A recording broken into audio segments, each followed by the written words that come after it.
the way I describe latent heat of vaporization to people, we've all been putting hand sanitizer on ourselves since at least 2020, right? Some people were ahead of the game, but we were all forced to hit it. But you feel that alcohol vaporizing on your hands, right? You feel how cold they get. And that's just a really good real world example of the cooling effects of, alcohol-based fuels.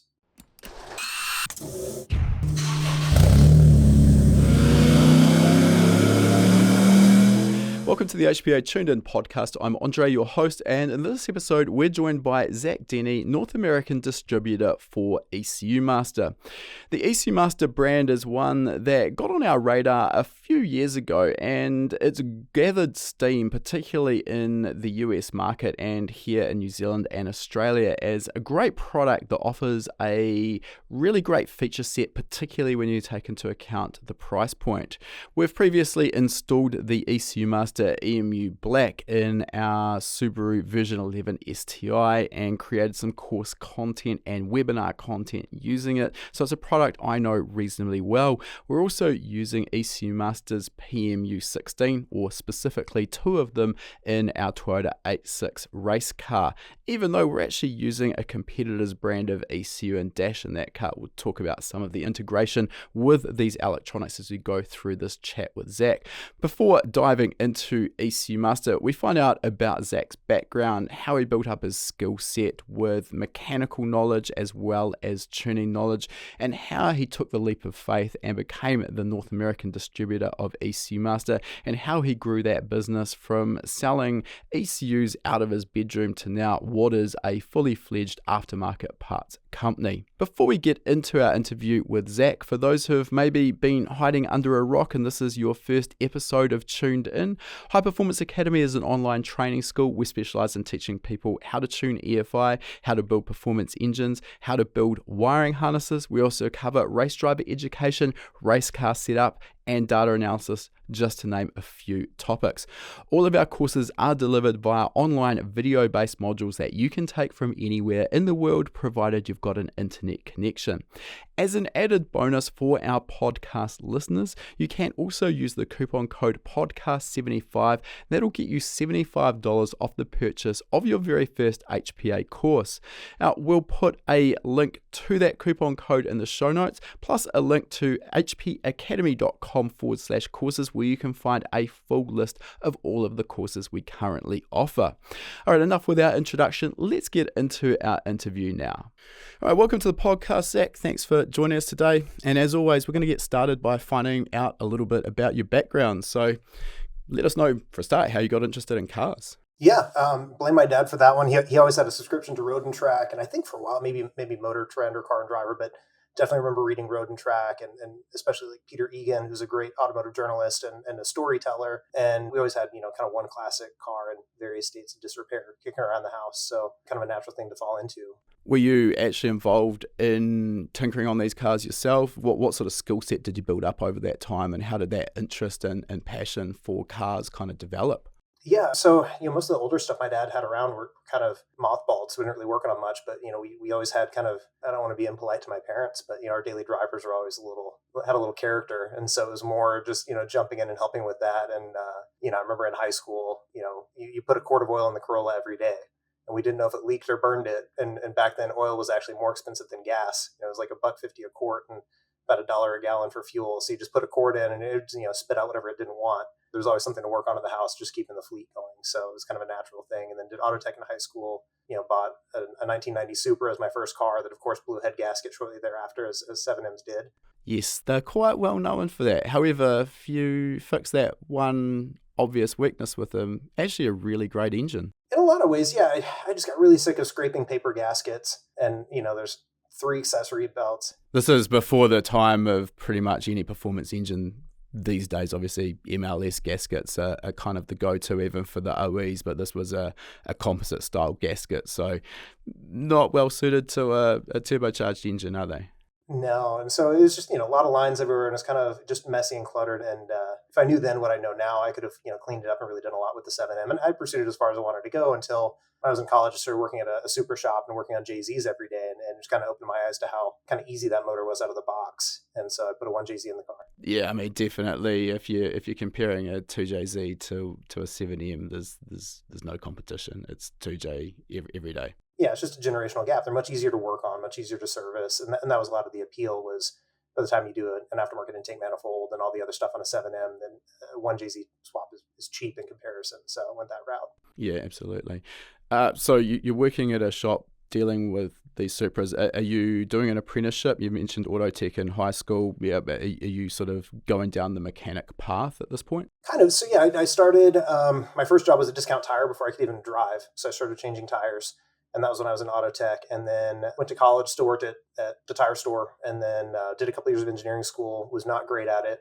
And so I, took a break from school for a little while. And that's when I got the job working at the shop that specialized in buying and selling and working on Toyota Supras. And so, yeah, I've probably driven and worked on, well into 3 digits of Mark IV Supras.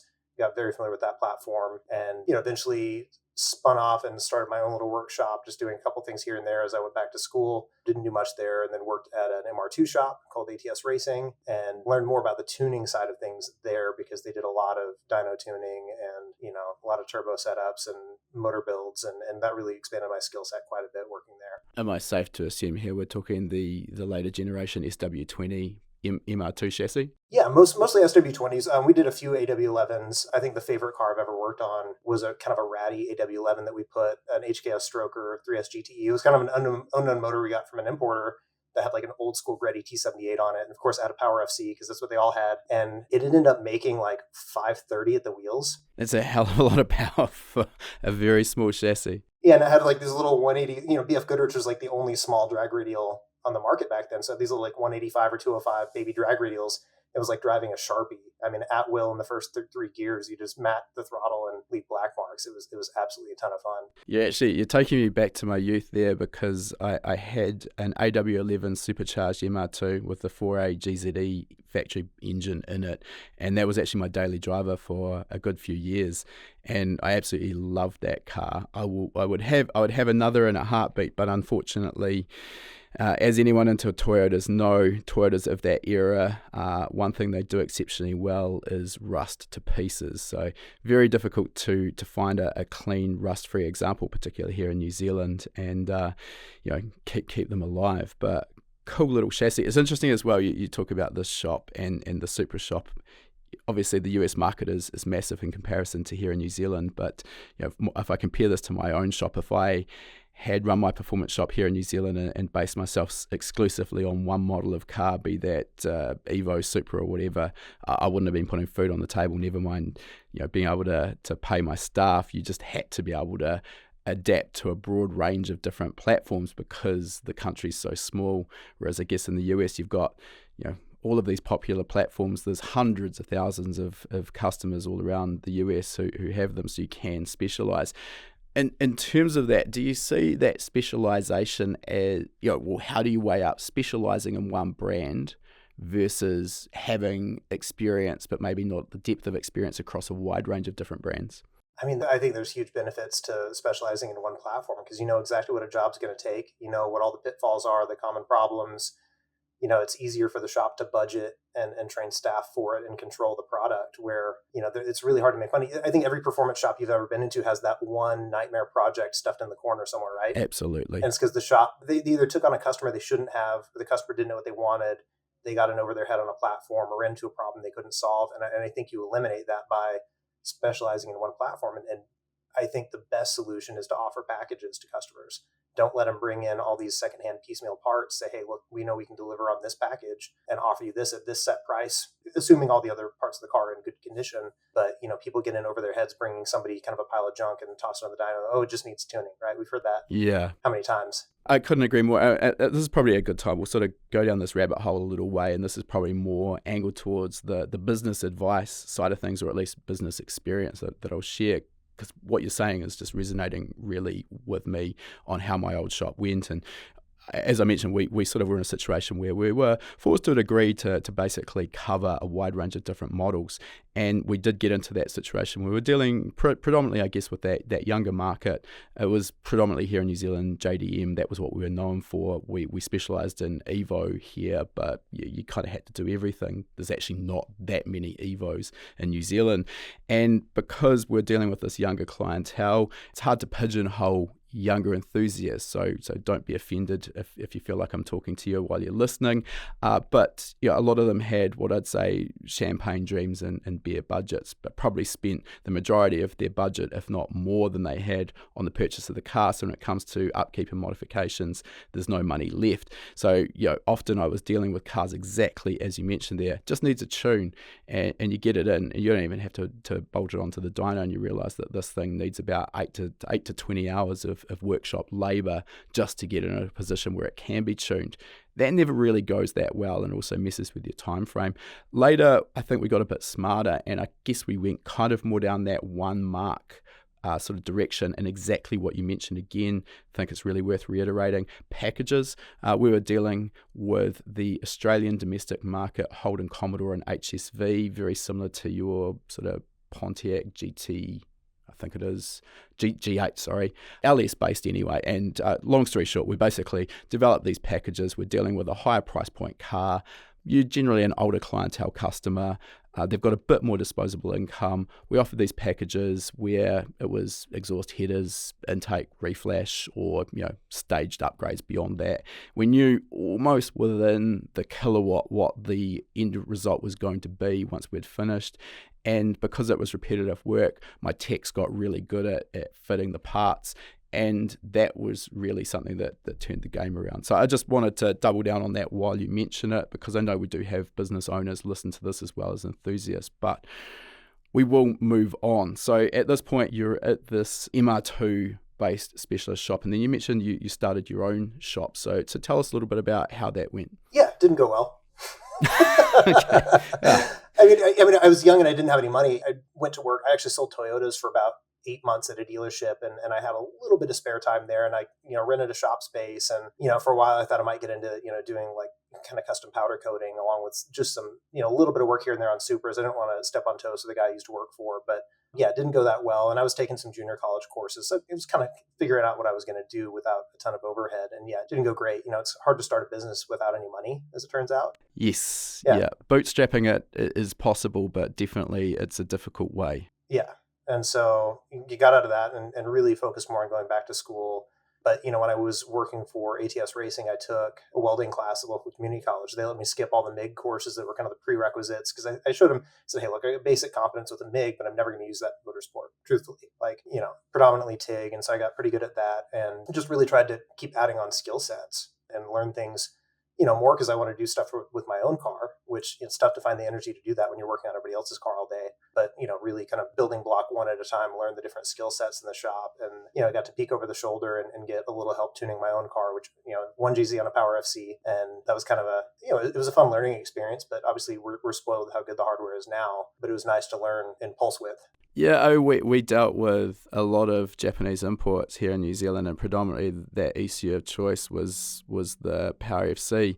And I mean, I'll be honest, in the day, provided you had like the FC data logger software so you could actually do it on a laptop rather than that horrible hand controller, it's not a bad product. It does a pretty good job. Yeah, and Aaron at ATS, he showed me a trick where you could copy and paste the data from an Excel spreadsheet, do the weighted average of a cell, copy and paste that over to, and basically use that as a manual long-term trim, right? You'd log the data in a bunch of different cells, and we just had an inertial dyno, so I just drove around on the street a bunch and got it dialed in. But that was when ethanol was becoming available, and I was learning, how inconsistent those blends were at the pump, and then you had to go retune your car every time you filled it up, and I'd have 5 different maps I could load based on what kind of spitting range the ethanol percentage was. No flex fuel capability on the Power FC, unless I've missed something dramatic. No, there's nothing. And I dreamed up a device where, I never got around to constructing it, but I was going to use the air temp input and modify an analog signal to the air temp input and change that scaling in the Power FC as an ethanol content input, just basically use it as a global trim. Sure. So basically a Band-Aid fix for this problem.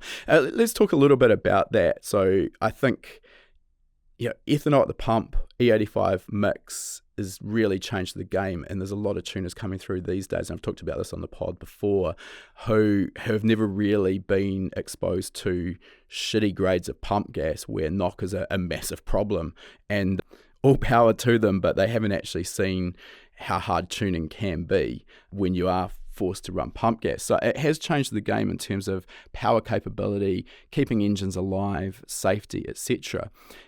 But we talk about this E85 blend and pump E85 versus a race grade E85 where that ethanol content is very, very controlled strictly.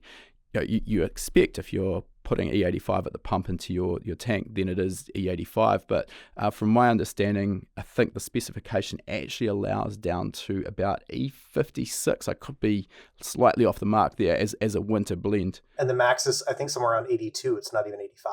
All right, so let's roll that back a little bit. And for a start, why is E85 or an ethanol blended fuel so advantageous for a performance application and particularly in a turbocharged vehicle? If you put it in an octane engine, which this is maybe going a little too deep, where you can vary the compression of an engine, it will take more cylinder pressure to get it to detonate and have unstable combustion than a gasoline. So if we look at that octane rating of the fuel, and every fuel has an octane rating, there's actually two. There's research octane and motor octane. I'm not going to get down in the weeds with that, but essentially the higher the number, the more resistant the fuel is to spontaneous combustion or auto ignition, which leads to detonation, and that's one of the most damaging elements of any performance engine. So we get away from that. Also, the cooling properties of ethanol as well, I think worth factoring in as well. Yeah, and that's the beauty of ethanol is that even if it took the same flow mass or mass flow rate of fuel, which it doesn't, it takes a lot more. 1-to-1, ethanol takes more energy to vaporize than gasoline does, which means that energy is coming out of the intake charge or your engine, right? So it's quite literally cooling the intake charge and whatever internal parts of your engine are anywhere in that path. So it's beneficial really from the cooling aspect, as well as if you look at the raw octane number, that's an advantage too, but the cooling effect, and then there's so much more ethanol required in terms of volume. I think that cooling effect is one that a lot of people overlook because they're factoring in just this increase in octane. But as you mentioned there, I'll just go a little further. It's the latent heat of evaporation, which essentially is a term we don't need to worry too much, but it basically means how much energy the fuel will absorb in the form of heat as it goes through a phase change from liquid to vapor, and it absorbs that in the form of heat inside of that combustion chamber. So the factors that drive the engine's propensity to knock, one of them is the octane of the fuel, but also all other things being equal, the hotter the combustion charge, the more likely the engine is to suffer from knock. So by pulling that heat out, it gives us another safety margin. Now, you talked about the fact that the amount of fuel we need to deliver on an ethanol blend versus pump gas is different. So can you give us a little bit more insight into that side of things? Yeah, and it's like, 10th grade stoichiometry, or whenever you did chemistry, stoichiometric mix of what is pure ethanol. It's closer to like 8-to-1, isn't it? Isn't it like closer to 8 or 9-to-1? It depends on the specific blend, but E85, like straight ethanol, actually I can't even remember off the top of my head. I normally work on E85, which I think is about 9.8-to-1 or thereabouts. Yeah. And so whereas gasoline is, if you can even get real gasoline is, 14 and change. And so, yeah, you just have that much more fuel coming in, you take more of it. And the way I describe latent heat of vaporization to people, we've all been putting hand sanitizer on ourselves since at least 2020, right? Some people were ahead of the game, but we were all forced to, but you feel that alcohol vaporizing on your hands, right? You feel how cold they get. And that's just a really good real world example of the cooling effects of, alcohol-based fuels. Yeah, absolutely. I mean, that's a real. The other one would be if you've stick your hand out the window of your car as you're driving down the motorway and it's maybe drizzling, and that water evaporates off your hand and your hand feels cold. So it's sort of same sort of thing there.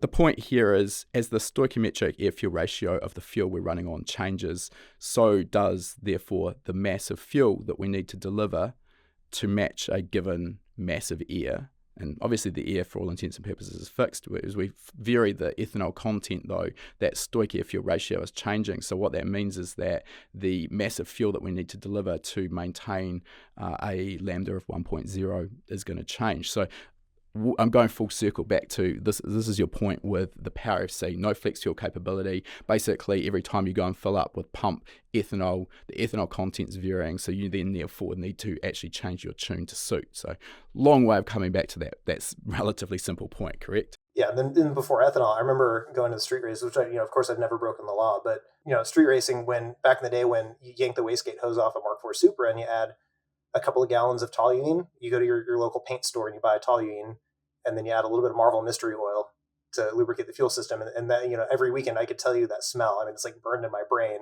making our own, like, homebrew race Rocket gas. fuel. Yeah, exactly. Dumping that in the tank, and then, you pull the wastegate hose and you get, 19, 20 pounds on stock twins. That was enough to beat basically anything on the street back in the day, the late 90s. But yeah, but that was what we had before we had ethanol. If you really had money, you could put race gas in your car, but most of us were going to the paint store and getting some toluene. Yeah, sure. I mean, for those who haven't really followed the development of the fuels that we currently have access to, that toluene that you mentioned, that was, at least as I understand it, a major component of the fuels that F1 were running back in the original turbo era. So, those guys running, I think, 4 bar or more of boost in qualifying trim. So yeah, that fuel obviously has a really good ability to withstand knock. All right, we've gone down this sort of rabbit hole a little bit. Let's get back to where you are in your career. So it sounds like at this point you've actually developed quite a wide range of skills. It sounds like you've got some basic mechanical, or maybe some pretty advanced mechanical skills. You've also, as you mentioned there, picked up some tuning skills and welding as well. So what do you do next? Yeah, so I got more serious about going back to school in my late 20s. I realized that, at a certain point I had to kind of become a grown up a little bit. I was making a few $100 a week working in shops, and that just wasn't sustainable forever. And so I spent a really brief time at kind of a road racing shop where we prepped road race cars, and that was neat, but it was basically just race prep. I mean, it was not anything very sophisticated. And then went back to school full time for engineering again at the University of North Texas, and got involved in the Formula SAE program. And jumping into that, I had a lot of practical skill set, and a lot of these guys in the program, and really we had a lot of older students too, because it was a new engineering program. So you had a lot of people that were kind of making a circle back to going to college. Either they were on the GI Bill, getting out of the military, or they'd tried, working for a while, whatever the reason was. We had a lot of older students. And when I say older, I mean mid-late 20s, as well as some people straight out of high school. But it was a brand new Formula SAE program. We didn't know anything about what we were doing. We got some good mentorship from the guys at University of Texas at Arlington, who've had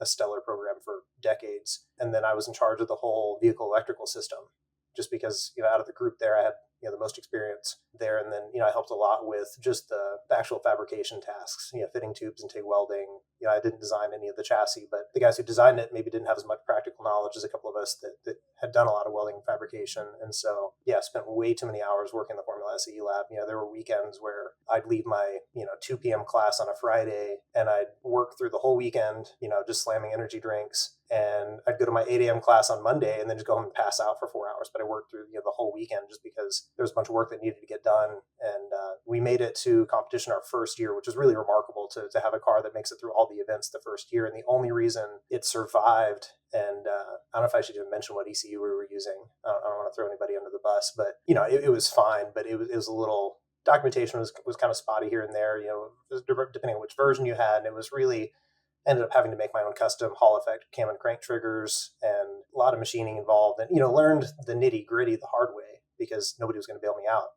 There wasn't like a tech support number I could call. And in competition, our endurance competition, we had a coolant leak because we'd had to repair the radiator the night before, and whoever put it in didn't tighten the clamp all the way, and so we just lost all of our coolant within the first, we'll call it 5 laps of a 40 lap race. Nice. That's a great place to start. And I'd really built in, because I didn't trust anyone to watch gauges, right? We only had a couple of gauges in the car, and it was all very novice drivers. I was probably the most experienced driver, and I'm not a good driver, which is not saying much for our whole team. But I just ramped in a crap ton of coolant temp enrichment. So, obviously you're going to be enriched at lower temps. And then I just, added a crap ton of fuel up top. So you're using that fuel to help cool, essentially. Exactly. And so it was a fuel-cooled engine for the last 10 or 15 laps of this race. And, the coolant, we barely kept it running during a driver change. And we managed to finish, and we scored, we were pretty low because it was a heavy car. It was a first year team. It was overbuilt. It was kind of a tank. And we scored, probably like bottom third of the pack, if not closer to the bottom. But we were first place in fuel consumption, which is a bragging point. Yeah, I don't know if that's the aim with fuel consumption, but anyway, you can get to the finish line. You're on the wrong side of the world. On this side of the world, I think we get to brag about that. Yeah, sure.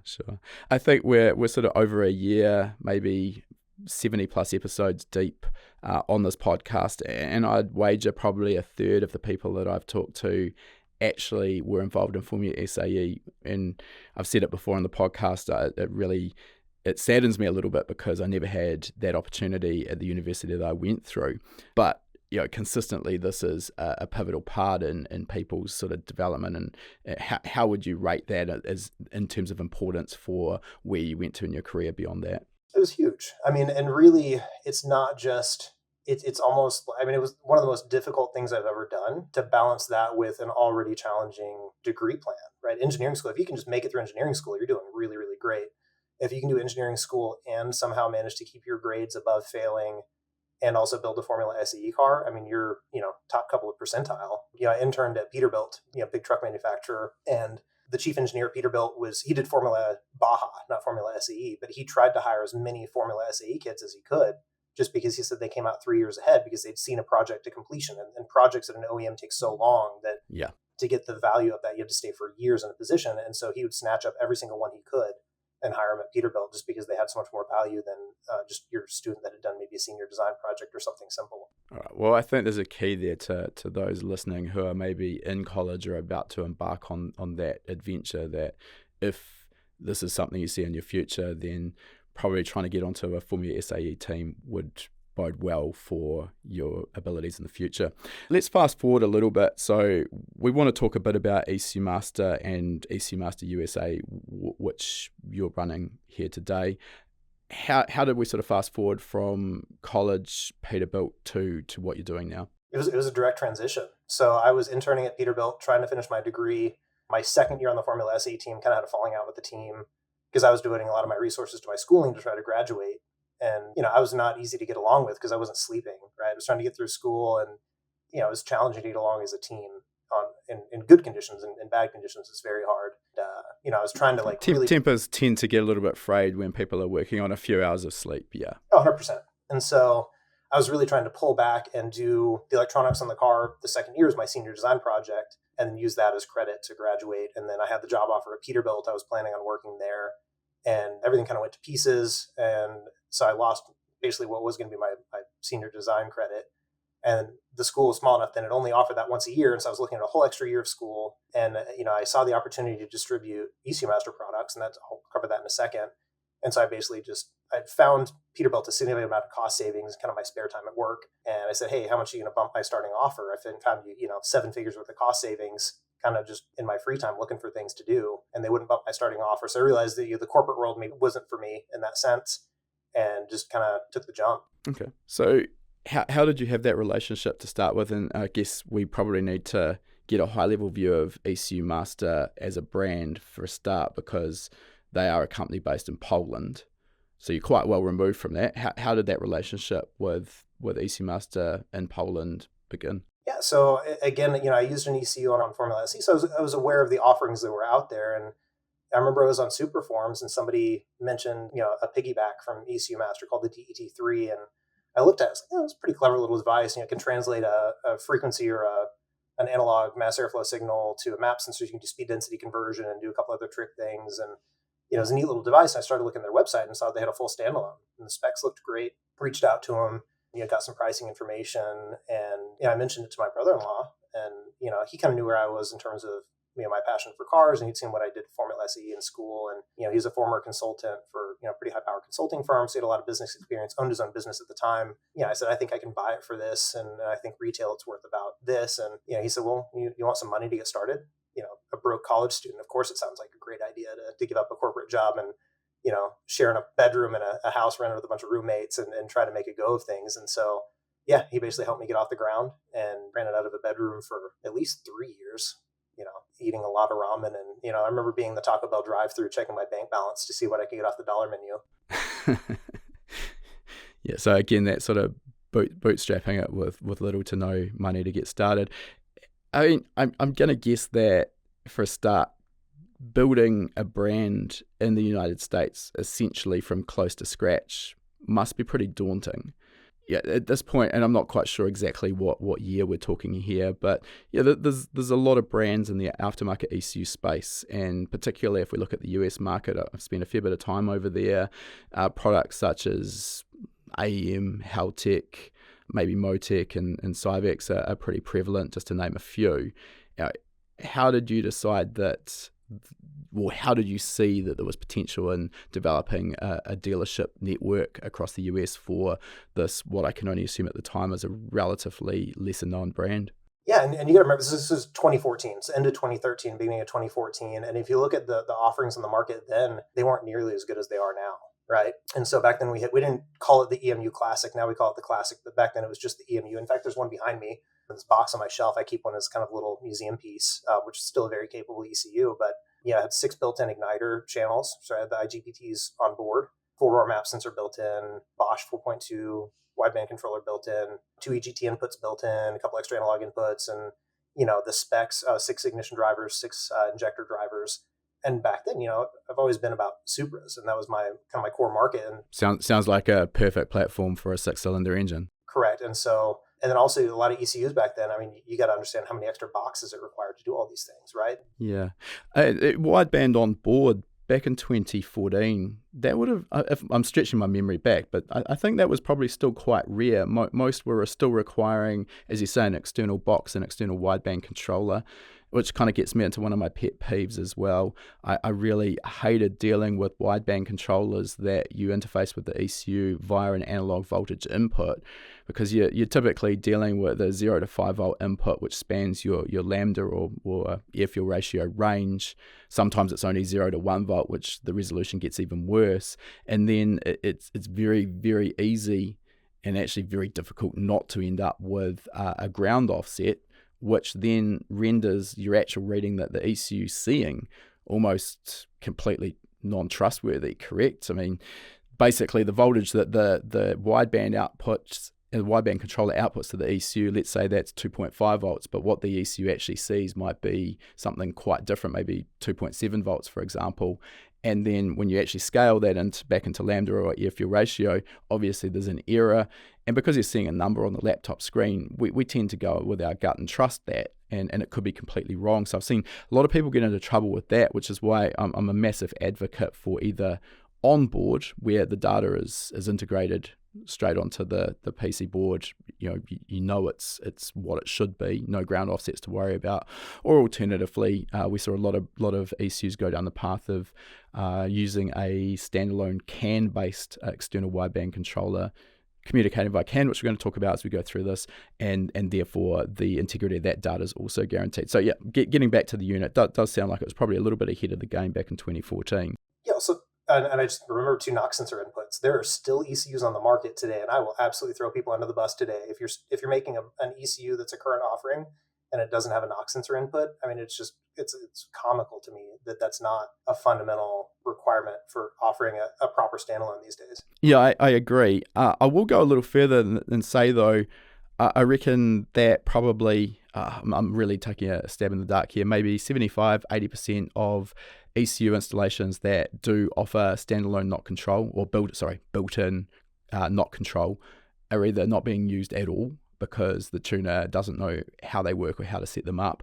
or maybe worse still, are being set up incorrectly and are hence ineffective. And the problem I see with it is people kind of think that knock control on an ECU these days is a golden ticket to not do their job properly and calibrate the ignition table correctly in the first place. So we'll just put some timing numbers in it, and if it knocks, and the knock control's going to come in and pick up the pieces. And I mean, the way I look at knock control on any ECU is it's kind of there as a bit of a safety backstop in case the car gets out in the real world. Maybe it gets a bad batch of fuel, the octane isn't what it had when it was on the dyno, maybe the temperatures, air and coolant temperatures through the roof compared to what you ever saw on the dyno. It gets into this weird situation that you couldn't see on the dyno that results in knock. That's where that knock control strategy comes in and picks up the pieces, rather than constantly having the engine knocking and using that knock control to pull it back.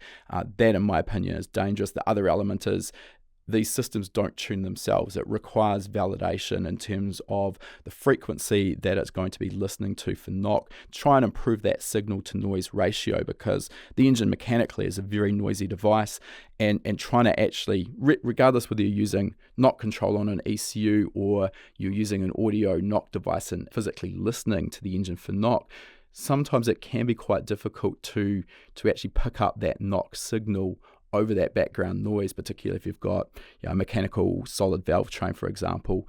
Things do get quite noisy. So that process has to be done by the tuner as well. The ECU won't do that for you. That sort of match your sort of understanding or your beliefs on knock control? Yeah, and I have a lot of very strong opinions on what ends up leaving most dyno tuning sessions, right? And it's not what, if customers knew what they were actually getting from a lot of tuning sessions, they probably wouldn't be willing to go back to a lot of people, right? And the problem is, I think we've set a false expectation of how much time really needs to go into tuning a car. I couldn't agree more with that, because that was the next point I was going to make.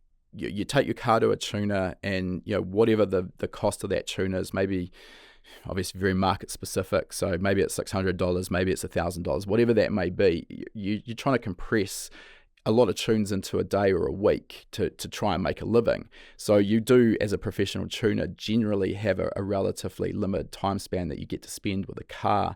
And like I just mentioned, setting up knock control properly, that's going to take some time. It's not a 2-minute operation. It needs to be dealt with properly and carefully. So I would say that drives the majority of tuners simply to not bother. And I could probably count on 2 hands the number of cars that I've retuned that have been tuned elsewhere that have come to me with properly set up knock control. Actually, let's take that down to 1 hand. It's just almost unheard of. More often than not, the knock control functionality in the ECU is simply shut off from the get-go. So it's just doing nothing. It's a feature that's not even being used. And for me, this goes back to the same thing where, a good shop that can specialize in one platform, they can offer packages. They don't have to reinvent that control strategy from scratch for every car. If they're selling a known package with similar components, they don't have to go redo every part of the calibration from scratch. They really know what their cold start enrichments need to be generally.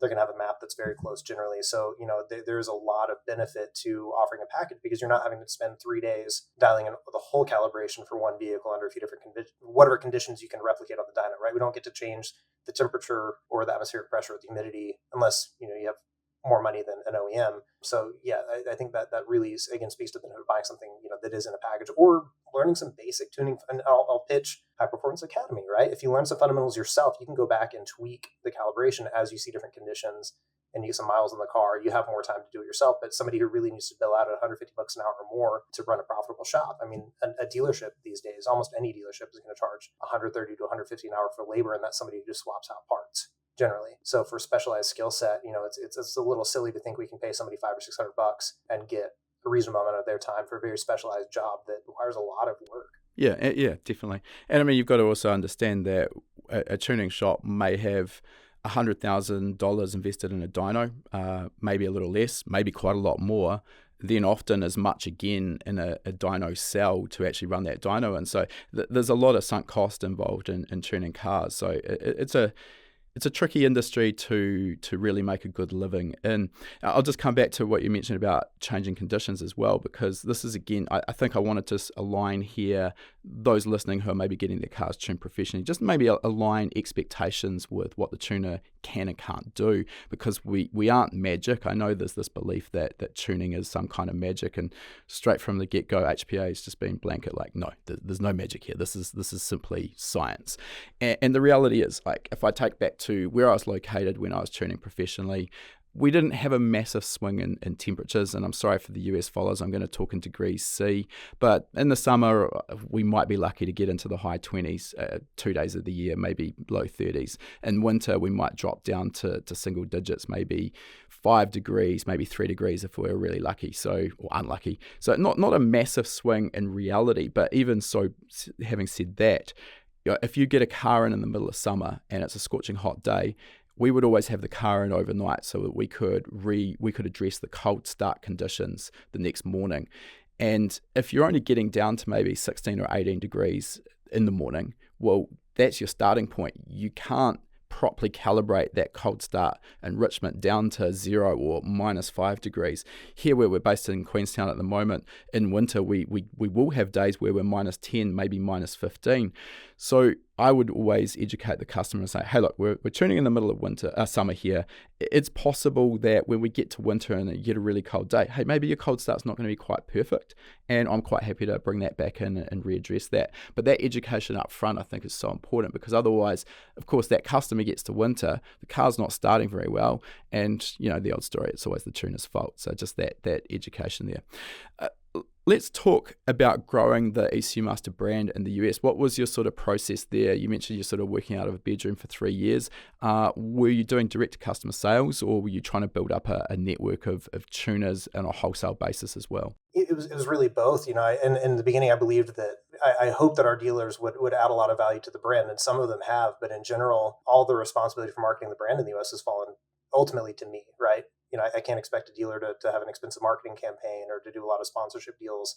And really, the way the whole relationship started, just to cover that, I basically sent the guys in Poland a really nice email. I said, hey, I've got some financial backing. I've got some experience in the industry. Here's this thing I've done. I studied engineering, almost graduated. I'm like 6 classes short. So maybe one of these days. Close enough. Yeah, it's close.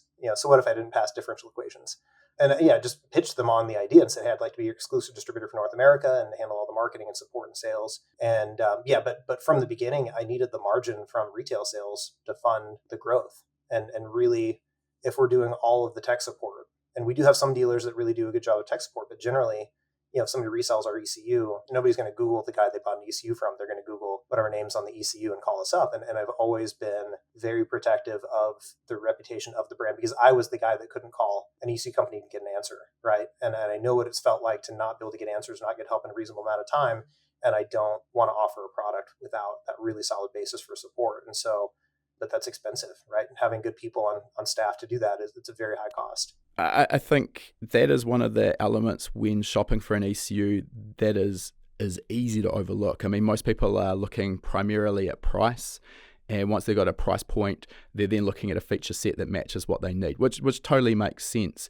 But it's very easy to lose track, particularly if you're doing this yourself, or actually for that matter, if you're in the market to bring on another brand as a professional tuning shop. It's very easy to overlook that you will 100% have questions that need to be answered, particularly if you're doing it professionally. You've got a car bolted to the dyno, strapped down to the dyno. You've got a question, you need an answer then and there. You can't wait 24 hours for the answer, because you've got to take the car off the dyno, waste a whole bunch of time and money so that you can carry on with something else. So that tech support, I think, is an element that cannot be overstated in its importance. I've dealt with a brand that I won't mention that required email questions, and answers were between 24 and 72 hours after, and I just can't deal with that 100%. That I would not use that brand again, because professionally I can't deal with that sort of a delay. In terms of the reputation of the brand, which you mentioned, do you consider this as well when someone's applying to be a distributor as a a wholesaler, maybe a tuning shop is what I'm really talking about? Do you sort of vet your potential tuning shops based on their skill? And why I say this is, it's very easy. Unfortunately, the world we live in, which is why HPA exists, is that the majority of tuners, unfortunately, in my experience, do an absolutely horrible job. And they blow up engines, produce cars that drive horribly, don't make the power they could potentially, and a whole raft of other things we already all know about. And the problem with that is that from the consumer's perspective, often the blame ends up lying or getting pointed at the ECU, not the tuner. So in terms of brand reputation and protecting that, what's your strategy for making sure that you are actually dealing with tuners who know what an air-fuel ratio is, for want of a better term? Yeah, and that's a tough one, because that's one of the things I'm looking to change, especially, we've got a new ECU that's going to due out actually in a couple of weeks. And, I'm going to implement a training requirement for that, just because it's too complex a device. Our ECUs so far, the EMU Classic and the EMU Black, really, they're not that challenging to tune and get the basics out of. They're pretty intuitive. There's nothing, out of left field. The strategies are pretty straightforward. But yeah, as we move forward and the products get more complex, I think the most I can do as a distributor is implement a training requirement. What's that going to look like? Either in person, or we'll do some modules online with, some questionnaires and some videos, just to, expect them to sit down and watch a module, get some information out of it. And then we'll have a couple of simple questions just to make sure that they actually watched it and paid attention. But we just have to make sure that people are familiar with the product.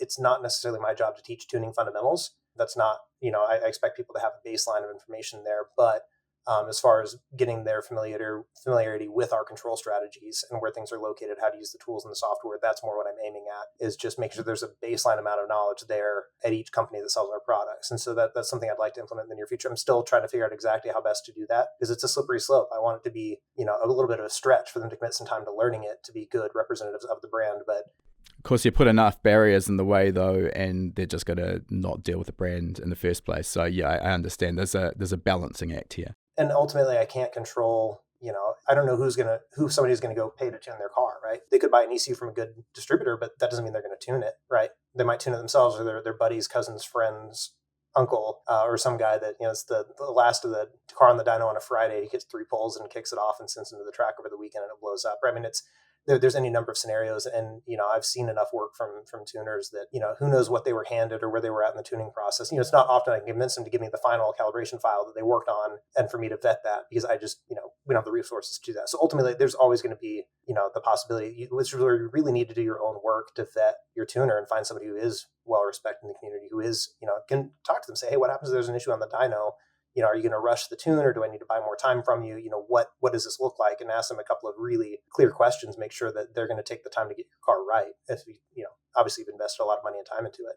And I think these days the advent of social media is a blessing and a curse. But between social media and forums, there's a lot more visibility around the quality of tunes work that certain shops are putting out. So, for an enthusiast, it shouldn't be too difficult to do a little bit of background research and kind of get a sense of, is the shop that I'm considering giving my pride and joy and thousands of dollars potentially to actually, have they got the runs on the board to get the results that I want or not?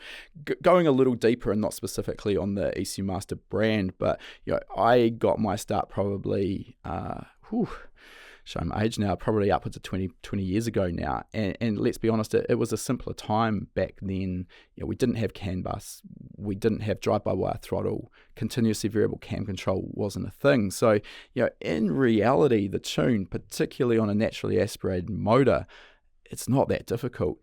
These days, there's a lot more complexities and technologies that have been applied to our current crop of performance engines.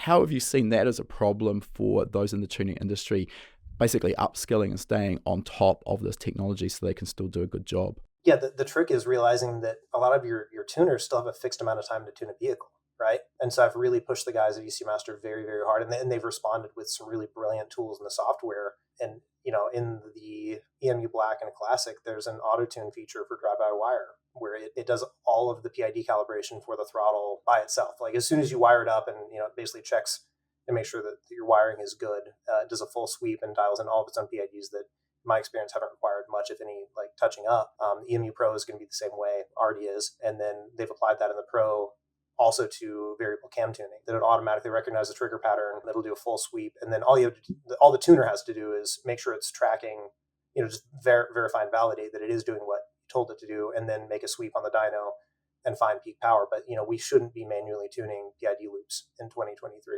I think that PID control tuning is one of the areas that most tuners struggle with. And for those who aren't aware, PID control, it's a proportional, integral, and derivative gains. I won't go too deep into it, but essentially a control algorithm that's used for any closed loop strategy. So you've mentioned there variable valve timing, you've mentioned drive-by-wire throttle. It's even applied to closed loop fuel control and absolutely to boost control, idle speed control. So it's something that's inherent in a lot of the functionality in the ECUs, but if you don't understand how those three gains interact with each other and a specific process for dialing them in, it's very easy to get yourself so far out of the ballpark that you can't even see your way back. And with boost control, that's problematic and could be dangerous, because you can end up with oscillating boost or massive overshoots past your target. So obviously we don't want that. Idle speed may be less of an issue, maybe an oscillating idle. But when we're talking about drive-by-wire throttle, we 100% absolutely want that rock solid, because the driver's foot pedal position could be at X, and if the PID is out of the ballpark, the actual throttle opening at the engine could be something completely different, which we don't really need to sort of draw out the conclusion of what that could result in. So I think that's really smart and simplifies that whole setup procedure. I think most current tuners have dealt with drive-by-wire throttle or variable valve timing. If they had that setup functionality done automatically in the background and didn't need to manually do it, then the actual tuning process of those elements is relatively straightforward. So that's a breath of fresh air. I've definitely used the auto calibration of the PID for e-throttle, drive-by-wire throttle on the ECUMaster product on one of our test cars, and I must admit I found it to be absolutely faultless. It was perfect. In terms of other functionality, when you're sort of dealing with bringing functions into an ECU, and this really comes back to the time frame that is available for the tuner to do the work, plus I guess also the average skill level of industry tuners. There's a tightrope that has to be walked. I would always love a function that is really in-depth and allows me to get a perfect result. But if it needs 45 different inputs set up into it by the tuner before it can work properly, that becomes untenable. And it's one of those garbage in, garbage out situations. If the tuner has to add all of these inputs and they get them all wrong, then the function is never going to work properly. So where I'm getting to with this is, as far as ECUmaster are concerned, how do you walk that tightrope when you're deciding how complex to make an ECU in order to enable it to do a really, really good job versus keeping it simple enough for the average Joe tuner to be able to actually calibrate it in the first place? Yeah, and that's a tightrope every ECU company has to walk, right? Everybody has to make that choice. We just did EMU Pro training for all the the global distributors, and so all the developers on the project presented different parts of the ECU, and the boost control strategy was really beautiful. But I said, look, guys, nobody's gonna have time to tune this, right? If you're looking at a simple drift car, you can say, oh, I need 1 bar of boost, right? And so if you have all these tables and 3D tables need to be dialed and all this, they're not gonna have the dyno time to do that. So you're better served to have just a simpler option where you click basic control, and then all those tables disappear. And you got a simple, duty cycle with a target, whatever it is, you could dumb down the strategy for somebody who doesn't need the complexity. Same with closed loop, gearbox control, that they went really, really deep on all the details, and they realized, well, okay, like it's going to take so much testing to get this perfect that can we go 85% of the way and get, like maybe half the tuning time, you can get 85, 90% of the results. It's a balance. How much memory do you want to chew up in the ECU to make all those tables for a strategy that maybe not everybody uses? So it's always going to be an argument and a battle to figure out what the customer needs best and what they realistically have time to dial in. Yeah, it just sort of comes back to the 80-20 rule. You're going to get 80% of the result with 20% of the effort, and then progressively you get smaller and smaller iterative improvements beyond that. So yeah, that balancing it. I also want to come back as well, just talking about these more advanced functions, and again, this is probably more directed at tuning shops who are listening or those maybe looking at going into that.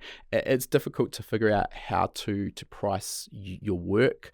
I know a lot of tuning shops will do an hourly rate, which I've never agreed with. And the reason for that is simply because as you get better at tuning, you're able to do the same job in a quicker amount of time. So if you're charging on an hourly rate, you're sort of shooting yourself in the foot, because the better you get, the less money you make, other than the fact you can maybe turn over more cars.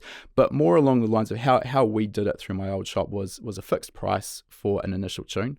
And we would never touch up other people's tunes, and that's important to touch on as well. The reason we didn't do that wasn't so we could make more money, but if you're assuming, and almost always it's going to be incorrect, that the last person who touched that car knew what they were doing and did a good job, there's very, very likely, more often than not, going to be baked in errors in the mapping, the calibration that you don't initially see. So we'd always start with a blank sheet of paper, treat it like a fresh tune the car from start to finish, and that was X amount of dollars. Now, after that, if the customer came back in 6 months' time and maybe they'd changed injectors or a downpipe or whatever, at that point, yeah, we're going to do an hourly rate because we've already got them as a customer. That's the only way we could see that it made sense.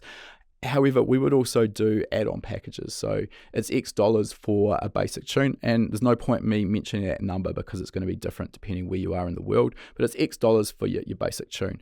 You've got a cam control engine. Well, we're going to add X dollars on top of that base price. Closed loop knock control, as we already mentioned, takes time to set up. That's going to cost you X as well. And then there was things like, for calibrating closed loop gear shift control for a sequential or paddle shifted gearbox. I mean, that can take almost as much time as the entire other part of the calibration. So, and you have to make a trip to the racetrack to do it properly as well, right? Exactly. Yeah, very, very difficult, if not impossible, to do that thoroughly on the dyno. So, just these add-ons, and it means it's very clear as well. There's a lot of transparency between the shop and the customer. No one feels like they're getting taken for a ride. They know at the outset exactly what they're dealing with. So, I mean, it might not work for everyone, but I just want to mention that that's how we used to deal with that. Now, coming back to the development of the ECUmaster ECUs and the functionality, I'm interested because I've used probably just about every brand of ECU out there over the years. And consistently what I find is I get a brand of ECU and I find that they do one particular element of the tuning strategy just super well. Like it's awesome. It's like the best I've ever seen. And then there'll be another element and you're like shaking your head like, what? Who has anyone ever tested this? Like, why are you doing this? And that's, I mean, I'm taking extremes here, but kind of basically what I'm saying is, look, I could cherry pick elements of 5 or 6 different ECUs, and I'm like, why doesn't someone just get all of these, package them together, tie a big old bow around it, and put that out, and I'd buy that in a heartbeat. Of course, my desire list or preferred list of features may not match everyone, but I think the same could be said.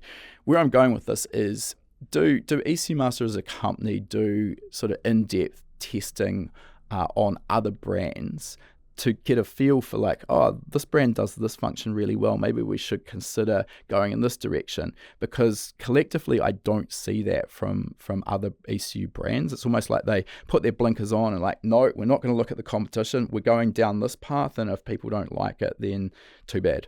Yeah, I think it's a mark of, I mean, what Fortune 500 company would release a product without benchmarking their competitors, right? I mean, it's just something like none of them would invest the time to do a control strategy without looking at what else is available in the market. So certainly, like the guys at ECUMaster Quarters, I know they've taken a look at a few different products, and certainly, if not directly themselves, most of their distributors sell more than one or work on more than one.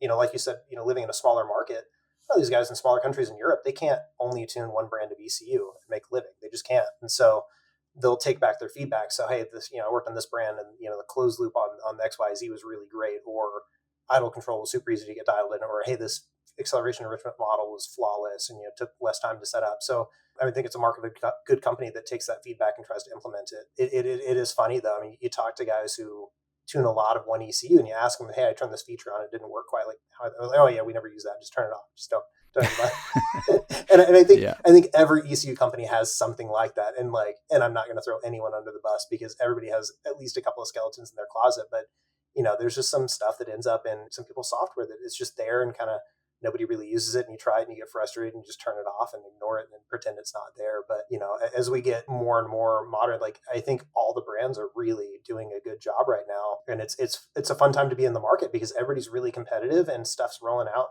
faster than it ever has with really great features and better ease of use. And it's just a fun time to watch this market. Yeah, I 100% agree. I don't think I've come across a brand these days that's still active where I'd say it's a bad product. There's levels to this. And I mean, the other thing we need to consider is that there are ECU brands that kind of target themselves, because it's always a price point issue. So there's brands that will target themselves towards the entry-level enthusiast or club-level motorsport market. And then there's other brands that are targeting themselves more towards the upper level, sort of semi-professional, professional motorsport at a different price point. So obviously the feature set and functionality is going to differ between those, which is fine. But I would say, the modern crop of ECUs, there's nothing out there that I'd say is really terrible. Many years ago when I got started, and I kind of mentioned the time frame there earlier, there were some products that I've tuned, and I won't name names, but I literally just made a blanket statement like, no, we don't tune these at my shop. I'm sorry, you'll have to go somewhere else. Because A, I would waste too much time trying to get a result, and B, I didn't trust that the result I got was going to be reliable for the customer in the long run. And again, this comes back down to protecting your reputation as a tuner as well.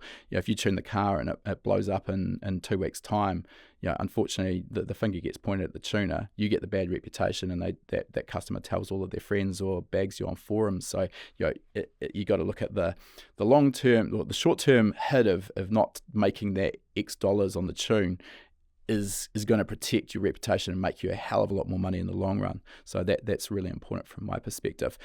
Talking about the sort of changes in technology in ECUs that you've seen over that span of years that you've been involved, what would you say are some of the highlights that you've seen being incorporated that our modern crop of ECUs have? I think a lot more people, they're including more hardware in the ECU. It's less than, well, some brands accepted, like some of these installations look like a Radio Shack garage sale where it's just a whole firewall full of boxes, and I get a lot of that comes from a company growing, and as they designed the ECU, it didn't have certain hardware in it, and they had to resort to an external module to add certain functionality. But we're seeing, especially the ECUmaster stuff, more and more stuff included where you don't need 3 or 4 or 5 extra modules to do certain functionalities. So we're seeing more hardware included. We saw a lot of companies kind of go toward like bespoke plug-in ECUs, and now like some are getting away from that. Let's talk about that for a moment, because that's been a big shift. I 100% agree. And again, looking back at those cars I referred to at the start of my career, really quite basic, no CAN bus, mostly either a manual transmission or a very basic electronically controlled auto transmission. It was really easy in those days for most ECU manufacturers to kind of take their base standalone ECU board, kind of repackage it with the ECU header plug for the vehicle, and kind of call it a plug and play. And the turnaround time on some of these products was literally a few months. These days, not as easy / almost in some instances impossible, with the advent of multiple control modules in a vehicle, DCT, DSG gearboxes, and also CAN bus communication between these. So I've kind of seen that shift away from plug and play solutions, which is really frustrating, because for the customer's perspective, plug and play is amazing. It's just so simple and easy. What's the complexities? Why are ECU manufacturers sort of veering away from that? And is there any sort of light at the end of the tunnel for these current crop of cars? And so one thing I've seen is, like you said, a lot of people repackaged the board and stuffed it in kind of an OEM style fitment. And, ECUmaster from the beginning, we just did plug and play adapters, which I like, because they're a little bulkier, but our ECUs were small enough that the current crop of ECUs are small enough. It's not a packaging problem. And then if you do go to a full engine harness later, you want to build a nicer harness, you don't have to buy a new ECU or revert to using the factory header. So if you're wiring in extra inputs, you don't have to use an auxiliary connector. There's some other things that I like about it. And then, ECUmaster has made a few plug-in ECUs just for certain packaging requirements, locations where you needed a different form factor. But, more and more now we're seeing, shift back toward plug and play adapters versus a plug-in fitment. But you're right. I mean, the amount of integration in modern cars is really overwhelming, and you have to get that money back on the R&D by charging a higher price, because it can take, so much time to reverse engineer the CAN bus on this stuff. And then make a bespoke product for that application. I just wanted to interrupt our chat with Zach for a moment and talk about a course that I think you'll really like if you're enjoying our chat with Zach, and particularly if you're considering using the ECUmaster brand, or maybe you already are, and that is our practical standalone tuning course. This course is, in essence, a generic course that will teach you how to tune any aftermarket standalone ECU. And that is because, irrespective of the user interface and idiosyncrasies between different manufacturers, essentially the way an aftermarket ECU works is broadly the same across all of the different brands. This means if we understand the basics, we can apply this irrespective of the specific brand. Particularly in this course, we break down the entire tuning process into the HPA 10-step process. And by doing this, each of those individual steps is relatively quick and easy to complete, and in no time we've got a completely tuned engine that's delivering great power, great torque, great drivability and fuel economy, and most importantly, great engine reliability. Once you've gone through the generic part of the course, we dive into our library of worked examples, and in this library we vary both the engine that we're tuning as well as the type of ECU we are using. And specifically within that worked example library, we do have an ECUmaster EMU black worked example. I alluded to this in our introduction. We fitted this to our version 11 Subaru STI. You'll get to see the entire setup, installation and tuning process being performed in real time. Once you've purchased the course, it is yours for life. You get to watch it as many times as you like, whenever you like. This gives you the benefit of being able to learn from the comfort of your own place, and you can learn at your own pace. And as with all of our courses, we offer a 60-day no questions asked money back guarantee. If you purchase and for any reason at all decide it's not quite what you expected, that's fine. Let us know. We'll give you a full refund of the purchase price. We will put a link to that course in our show notes, and remember, you can also also use that coupon code podcast75. That'll get you $75 off the purchase of your very first HPA course. All right, let's get back into our interview now. This is probably a good segue into talking a little bit about CAN bus, because this is so integral to what we've been talking about so far. So can we start with just a super high level understanding of what CAN bus is and why that is problematic in these modern cars? Yeah, so CAN bus is it's a network. It's like plugging in your computer to your home network if you're using a wired network, and it's for different modules in the vehicle, not only to send and transmit one-to-one, but they can dump a message on the bus, is what it's called, all the connections between different modules. Any module can dump information on the bus or pull information off the bus. So rather than having to wire each individual signal individually, it's much cleaner that you got two wires for noise rejection to send this bus through the whole vehicle. And there's generally multiple buses depending on what types of functionality there are. But it's just a very easy way for modules to talk to each other. I say easy, it's easy to implement. It's difficult to reverse engineer. It's almost like code breaking to get back into this stuff and figure out what messages they were sending and how they're scaled. And, there's a lot of complexity there. Yeah. So, I mean, the problem comes in that we take a modern car that, let's say it's got an electronically controlled automatic transmission, or DSG for that matter. So it's got a transmission control module. It's probably got an ABS computer. It's probably got another module that controls the gauge cluster, maybe even air conditioning, traction control. All of these can be separate modules, or at least require specific messages to be transmitted on the CAN bus from the engine control module. So obviously in stock form, everything works nicely. As soon as we remove that factory engine control module and wire in an ECUMaster, ECU, or any brand for that matter, natively, those signals now no longer exist. So we could, in most instances, get the engine up and running with little to no trouble, but then driving the car becomes impossible. It's not going to select gear, it's not going to drive, you won't have RPM and speed on your gauge cluster because those messages are interrupted. Now, some manufacturers have sort of dealt with this in a couple of ways. We bring in Motec with their M1 platform. They've got two ways of dealing with this.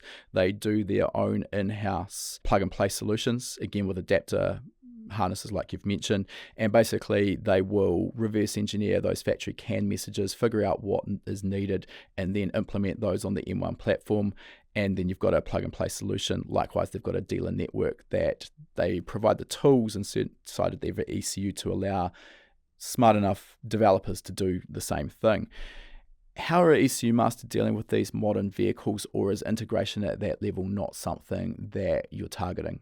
Again, just like the other control strategies, it's a balancing act, because you can get into a lot of the more advanced CAN bus functions require the tool it would take to implement on the user end would require so much memory in the ECU.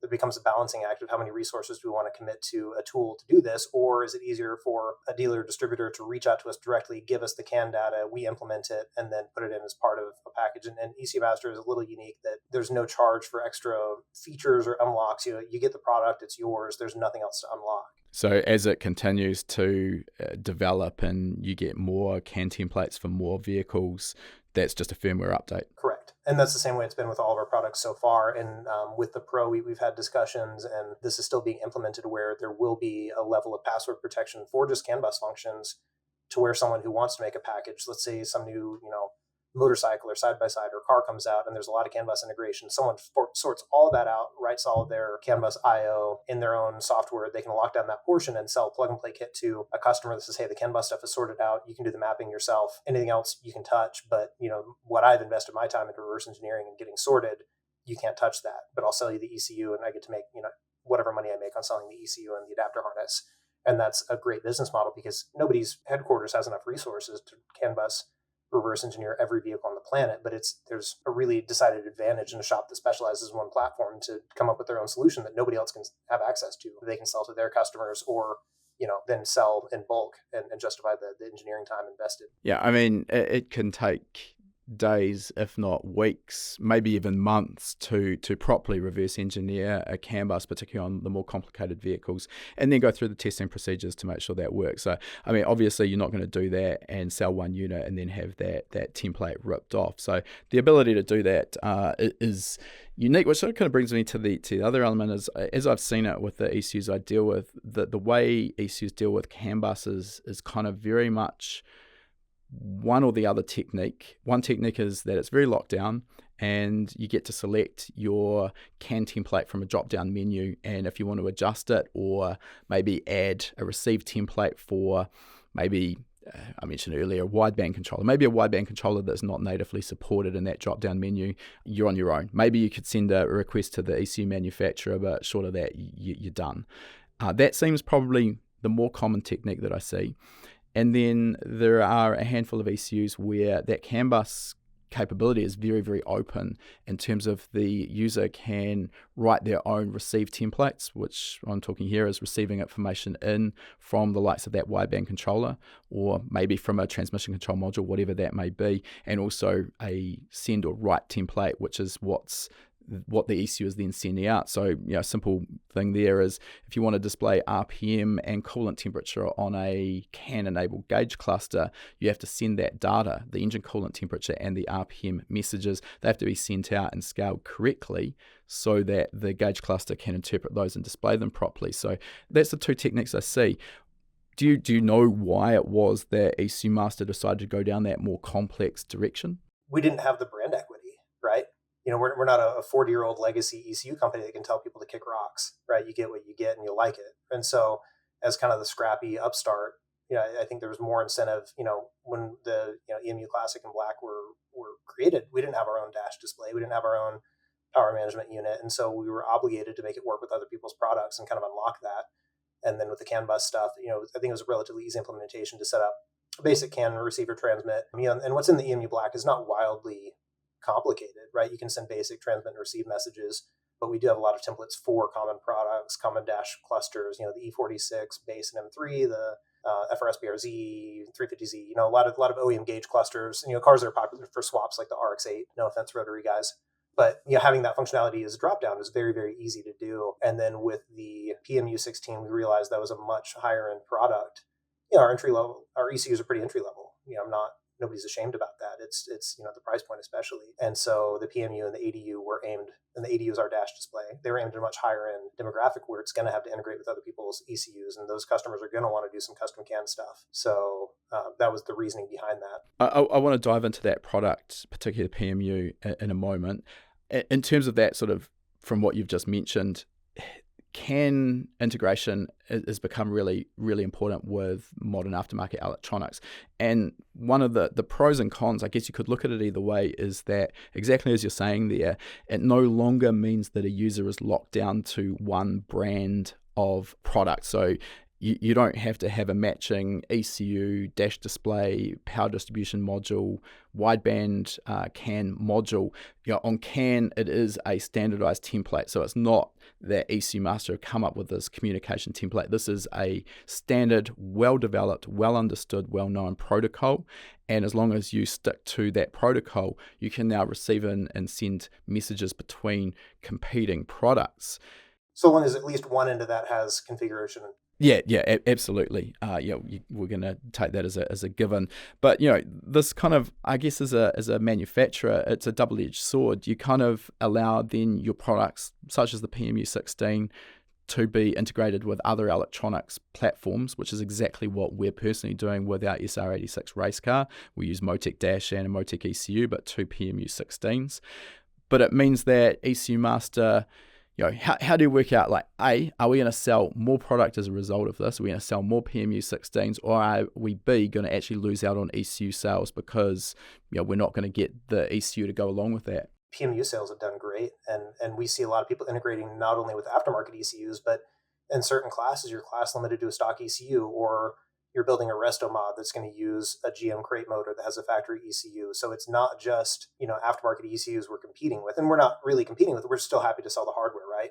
We're not selling the PMU as a loss leader to get someone to buy an ECU. And so, and granted, there is a level of tech support you have to expect, and that's one of the biggest costs in my business. But I'd rather offer something that more people can use than narrow our market down to force people into one family of electronics, because again, certain classes, certain racing series, the choice of ECU might be totally out of your hands. Maybe use a carburetor, I don't care. But integrating with more products, I think for us has proven pretty valuable. I don't get to see the numbers in the back ends of all of these ECU manufacturers clearly, but I mean, to me, it makes sense to get more product out there in more platforms. And I mean, people also have their preferences. Maybe they like XYZ brand of dash, a different ECU, and then they can incorporate your PMU because they like that feature set. It just gives that flexibility to mix and match and still make everything work really nicely together. And there's a few companies making power distribution where they're not truly standalone devices. They're, it's a secondary unit that ties onto an ECU, and that's fine. For their customers, it's a great solution. But ours, from the beginning, was designed as something that could stand by itself in a car with no other electronics to support it. It could still do its job. Yeah, absolutely. I mean, I'll bring in an example of what you just said there. I've just gone through and filmed a worked example on the Max ECU brand, and they've got that system where they have their own PDM, but it will only work with the Max ECU. The nice feature with that is, in a way, when you're setting up an output that's on the PDM, it's really no different from the user's perspective than setting up a wired output on the ECU. You're using the same software package. Downside, of course, they're not going to sell that to a customer that's got a Haltech or a Link ECU. It's not going to work like that. So, you make your decision, and that's the path you go down. Now, I want to talk about this ECU that you've mentioned a couple of times now that's due for release shortly, the ECUmaster Pro. So, can you give us a little insight? What are we expecting from this? What are the improvements or advancements from the likes of the ECUmaster Black that I've got personal experience with? Yeah, so I mean, the line of the EMU Pro, I mean, they're scratch built. So in the beginning of the company, Jacob, who's the founder of the company, all of the EMU Classic and Black were really 100% programmed by him, and that was, kind of his baby. And then as the company grew, we had the ADU come out and the PMU, and more developers came on board that really handled those products exclusively. So he's not been directly involved. He's been obviously managing the company. And then the EMU Pro is a completely separate ECU. It's used a lot of the strategies they perfected in the Black, like I mentioned about, like the drive-by-wire calibration tool. A lot of that code was used for the Pro. Some other stuff, like we've got a lot of control strategies for the DQ250 and DQ500, the front-wheel drive, DSG boxes or DCT. So a lot of that, information was used for it, but the control strategies are a lot more advanced. They're all new. The hardware is different. So yeah, it's just a new family of ECU, and it's more heavily based in the world of the ADU and the PMU. So the software is going to look familiar to someone who's used the PMU or the ADU. Obviously, with an ECU, you have more graphical needs than configuring outputs. You need to have 3D tables more often and have a look at that. But yeah, very sophisticated product. All the strategies kind of get another layer to complexity. Some things that were complex to set up, sometimes setting up acceleration enrichment was really challenging on some motors, or getting idle control to work more fluidly. And so those control strategies are all brand new, where they're more complex, but the actual tuning side of it takes less time, and it's much more robust in the way it handles it. And some of that will be kind of backdated and applied to a new firmware for the EMU Black, as they learn some things with playing around with different control strategies with no requirements for backwards compatibility. And that's another problem we could talk about and have a whole other hour about, is sometimes getting stuck with backwards compatibility needs. I assume as well you've got a higher I/O count on this Pro product. That was a limitation that I came up against on what was still a reasonably simple engine with the EJ20 that we had in one of our test vehicles, which had quad variable cam control. But essentially, by the time we got drive-by-wire and 4 variable cam control outputs, we've run out of functionality on the Black. Right, exactly. And that's, we were all well aware of that for a long time, because, you make an ECU and you don't think about every situation, or maybe you're stuck with a certain connector family and you just, or whatever processor you're using doesn't have the headroom for it. So the EMU Pro, there's a Pro 16 and a Pro 8. The Pro 16 has 4 connectors on it. The Pro 8 is just down 1 connector, but all the other pins are identical. So if we make a plug and play kit for a Pro 8 and you run out of IO, you can upgrade to the Pro 16. You have that whole extra connector with more IO on it. Pro 16 refers to the 16 peak-hold injector drivers. The Pro 8 has 8 peak-hold injector drivers. The 8 has 8 high current ignition drivers. The Pro 16 has 10 high current ignition drivers built in. And you can use 2 auxiliary outputs to do like a 12-cylinder sequential with smart coils. So you've got a lot of flexibility on what you can actually drive with that. In this day and age with peak and hold injector drivers, I can't actually remember the last time I tuned an engine that had a peak and hold injector. I mean, saturated drive injectors kind of become our go-to now, both in OE and the aftermarket. You obviously still see a requirement to support peak and hold injectors. Drag racing market. Okay, yeah, fair. Yep, there's all these giant garden hoses of injectors that we decided to go and include the drivers for that. I guess on that basis as well, the 16 channel lends itself really nicely to the likes of a Pro Mod V8 with staged injection, 16 injectors for an 8-cylinder engine. Okay, now I'm interested to dive real briefly into the world of these DSG gearboxes. You mentioned the support that you've got there, and this kind of comes back to our conversation earlier about CAN integration. So I'm guessing here what you've got is a CAN template that's already set up to communicate with the Volkswagen Audi Group transmission control module so that you can swap in a DSG transmission and basically drive that with the ECUmaster product. Correct. Is the complexity there from the standpoint of the user? I mean, most of these factory ECUs work on a torque-based model, and at least as I understand it, I haven't really had too much hands-on with this, but the sort of back and forth communication on the bus between the TCM and the engine control module in terms of there's a shift request and the transmission control module then asks the ECU for a torque reduction, waits until it gets a message back saying that torque reduction has been completed, then it'll shift gear and then allow the torque to be ramped in. So how do you work that with a volumetric efficiency based ECU? Yeah, you do a lot of torque estimation based on airflow, right? So you basically populate a table that is your basically your torque output, and you map it based on that. And then when you get that torque request, it modifies it for that. So it's not a purely torque based ECU, as you know. The EMU Pro will be a little bit more advanced in that regard with basically torque management strategies, just because they are so handy for whatever gearbox you're controlling or for traction control, to not have to go out and really hand tune every part of your traction control strategy. If you already have a pretty good estimation of a torque based on airflow on a table that you populate, then that helps quite a bit. Okay. In terms of estimating torque, obviously, as you mentioned, airflow is a key element of this, but also the ignition timing and where you are relative to MBT timing or maximum brake torque timing, that plays into it. Does the EMU also sort of model that behavior in terms of how far away you are from MBT and the reduction in torque as a result? And I guess this sort of comes down to if you're going to use the likes of an ignition retard or a cut event for torque reduction on an upshift. Yeah, so there's some ignition retard involved, and I haven't actually hand tuned one of those boxes yet. So I'm not. They're still in beta, and there's a group that's working on it pretty actively. But yeah, it'd be a combination of that, and to a certain point, closing a cut or ignition or closing the throttle. Okay. However, essentially, in a nutshell, what this is going to allow is the integration of a modern DSG gearbox with all of the advantages that gives to an aftermarket ECU installation, matched with perhaps an engine that was never designed to be backed by a DSG box. Correct. And yeah, as you know, on the racetrack is one thing. Getting it to drive well in all temperatures and conditions on the street is the fun part. Getting it to take off from stoplights nicely. And so yeah, we've seen a lot of guys implement it well so far, and really most of the firmware revisions that have happened have just been drivability improvements. Getting the basic functionality working was not the harder part of it. We've seen a few people doing different swaps or putting a modern driveline in an older car. That's a popular one. And then eventually we'll get to the rear-wheel drive DSG and DCT stuff with other manufacturers. And then the EMU Pro also will do auto trans control, whether that's an auto trans that has its own ECU in it or controlling the solenoids directly. And then the torque modeling helps quite a bit there for reducing torque on upshifts and managing that. Yeah, no, it sounds like a sensible direction to be going with the popularity of dual clutch transmissions and obviously the modern automatic transmissions as well. All right, let's move on. Last topic I really want to talk about here is a little bit of a deep dive into the PMU 16, and we stay pretty brand agnostic at HPA. I use and test just about anything that comes across my desk, and I must admit the PMU 16 is one of my standout favorites in the world of power distribution modules.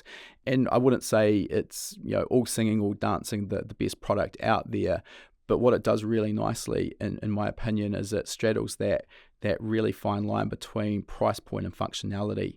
And at the time we're recording this, I think in the US market, that product comes in a touch under $1,400 US. So there's still an investment involved, but in terms of the benefits that it brings, I think it's easy to justify. Can you start by giving us sort of a quick overview of what that PMU 16 product actually is and does? Yeah, so when we say power management unit, we mean controlling electrical power, not engine power. And so it replaces fuses and relays. So you've got 16 output channels, you've got 16 analog input channels that you can use with a sensor or switch. The outputs are high side. When I say high side, I mean that's supplying 12 volts to an output channel. So if you wire up one of the outputs, it's a single wire to your fuel pump or your fuel injectors or a fan where if you wire in a relay, it's 4 connections minimum, which can get really clumsy and cluttered. And then you still have to have a fuse that's 6 connections or 6 terminations for one output instead of one on a PMU. And it can monitor current in real time. So you can basically set digital fuses, if you will, over a certain amount of time. If it exceeds the current, it'll turn off the output. It can send a warning via CAN bus. There's indicator LEDs on the device, but it's just a very sophisticated way to control all of the power outputs and power controls in your vehicle. So if you're familiar with modern vehicles, it's like a programmable body control module. It's going to drive all the electricals in the car. Now, we won't go super deep on what the advantages of the PMU are beyond what you've just mentioned, because most people probably have a bit of a broad idea. The electronic fusing and the ability to retry a particular circuit a number of times are really important. I think when people are considering the electronics package for their car, the price point, even at $1,400 can be something that is a stumbling block for a lot of people, particularly if it's maybe there's not a massive budget to throw at the car and you've got to focus where you're going to put that money. I'll admit it's not for everyone, but I think it's also really important to factor in the cost savings, which is easy to overlook. As you mentioned before, relays and fuses, there's a cost involved with those relays, there's a cost involved with the fuses, but the more important element is on a reasonably complex installation, there's a lot of hours if you're paying for labor that go into actually doing a nice job of wiring up and mounting fuses, relays, and switches, whereas the PMU kind of gets away with all of that. So the actual complexity and time involved in the wiring installation is dramatically reduced, specifically as well because you then can get away from switches. Hey, if you want old mechanical switches, absolutely fill your boots, you can still do that, but most people are really integrating these with CAN switch pads, which means you've got the ability to have multiple inputs via a 4-wire connector, power earth, CAN high and CAN low. So that's the basis of it. One of the objections I've heard with the PMU 16, and I guess ultimately we've come up against this, I should say, ourselves, is, as its name suggests, it's a 16-channel output. So probably not too bad if you're doing a very simple installation, but if you want to start doing complete body control as well as ECU control, power supply for your engine side of things, that can be a limiting factor. Is the intention to bring out higher output count versions, or is there a reason why ECUmaster have stuck to 16-channel? So it's funny you mentioned that. We have the PMU 24 coming out in about a month and a half. Okay. Objection answered. Yeah, so that'll add 8 additional outputs that are 7 amp. There's a lot of body control functions that just don't require a lot of current output. LED lights, indicators, headlights, taillights. If it's all LED, it requires almost nothing. And so it's going to be visually almost identical to the PMU 16. What would be 8 analog inputs, they're actually multiplexed. So if you need 16 inputs, I don't know why you'd buy a PMU 24 if you're only going to use 16 outputs, but if you need to multiplex 1 or 2 of the outputs as inputs, you can multiplex. Multiplex means that you can use the same terminal as an output or an input. Right. You can Smart. basically assign the function of the terminal to something different, which you can do some of that in the Pro 16 and Pro 8 as well, which is clever. But yeah, so 8 additional 7 amp outputs plus the 6 to 15 amp and 10 25 amp. You can pair up to 3 outputs together if you need up to 75 amps per output. Physically, it's the same form factor as the PMU 16. It just has another row of LEDs for indicators for the status of that output channel. What I will mention as well is both the EMU Black and the PMU 16 tiny footprint. Might not seem meaningful, but makes it a lot easier to actually find space to locate these products. The other thing I mentioned as well, I don't see 16 channel as necessarily a disadvantage. What that can do is give you the flexibility as well to mount maybe one of the units. If you've got a lot of stuff going on at the rear, maybe multiple fuel pumps, maybe transmission coolers, diff coolers, tail lights, etc., or you can simply mount that particular PMU at the rear of the car, saving you on your wiring runs as well. Then all you've got is CAN communication and the main power feed to it. So upside there, upside, downside, I don't know, just really depends on your installation. Talking about some of the functionality, obviously the 16 output channels with different current capabilities, I think 25 amp and 8 amp if I'm remembering correctly, which 25 and 15. 25 and 15, I apologize. So this brings me to one of my, I'm going to say it's one of my dislikes of the product, which is the connector. And hey, there's nothing specifically wrong with it in most installations, but when I was doing the harness for our 8.6, it was a fully sealed mil-spec style of harness, and it's not a connector that lends itself particularly well to a back shell and booting, albeit I know we've had particularly one guest on from motorsport levels, motorsport wearing, I think it was, who does a really nice job of this, and it was after I'd already built my harness. But what is it that drove ECUMaster to go with that particular connector? So it's a connector we already have familiarity with from the EMU Black. So they knew the capabilities of the connector.